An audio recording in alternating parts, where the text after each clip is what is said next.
আউযুবিল্লাহি মিনাশ শাইতানির রাজিম বিসমিল্লাহির রহমানির রহিম। বাংলাদেশ ইসলামী ছাত্র শিবির কানোর পূর্ব আদর্শ থানার আজকের ফুটবল টুর্নামেন্ট বাস্তবায়ন করছেন তালান্দু ইউনিয়ন শাখা। আমরা আল্লাহর শুকরিয়া আদায় করে শুরু করতে চাই আজকের এই প্রোগ্রাম। আমাদের আজকের এই পর্যায়ে উদ্বোধন এবং সংক্ষিপ্ত কথা নিয়ে এসেছেন তালান্দু ইউনিয়নের চেয়ারম্যান পদপ্রার্থী আমাদের একান্ত সংগ্রামী শ্রদ্ধাভাজন ডিএম আক্কাস আলী ভাই। আসসালামু আলাইকুম, বিসমিল্লাহির রহমানির রহিম। সম্মানিত পরিচালক, মেহমান বৃন্দ, যারা খেলোয়াড় সহ যারা রয়েছেন সবাইকে অসংখ্য ধন্যবাদ এবং মোবারকবাদ জানাচ্ছি। আমি শুধু একটি কথা বলতে চাই, সম্মানিত উপস্থিতি এবং খেলোয়াড় বৃন্দ, আপনারা জানেন তালান্দু ইউনিয়ন 5 নম্বর 8টি টিমের এই খেলা।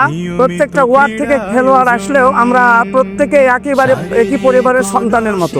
অতএব এখানে হার জিত থাকবে। কোনো একটা ওয়ার্ড, কোনো একটা দল যদি সম্মানিত হয়, এটা সবার সম্মান। কোনো কারণে যদি ব্যত্যয় ঘটে, এটা সবাই আমাদের কষ্ট। যারা খেলা পরিচালনা করছেন, অংশগ্রহণ করছেন, আমি অনুরোধ জানাবো প্রত্যেক খেলোয়াড় এবং প্রত্যেক উপস্থিতি আমার পরিবারের সদস্যের মতো। অতএব যেখানে হার জিত আছে, এই হার জিত থাকবে, কিন্তু কোনো দুর্ঘটনা মনোমালিন্য এটা যেন না হয়। আমি প্রত্যেকের কাছে সেটা আশা করছি। আবারও 8টি টিমের খেলায় যারা এখানে উপস্থিত আছেন, প্রত্যেক খেলোয়াড় নিজের টিমের মতোই তারা সম্মান পাবেন, অধিকার পাবেন, এই প্রত্যাশায় আবারও প্রত্যেকে নিজের মতো খেলবেন।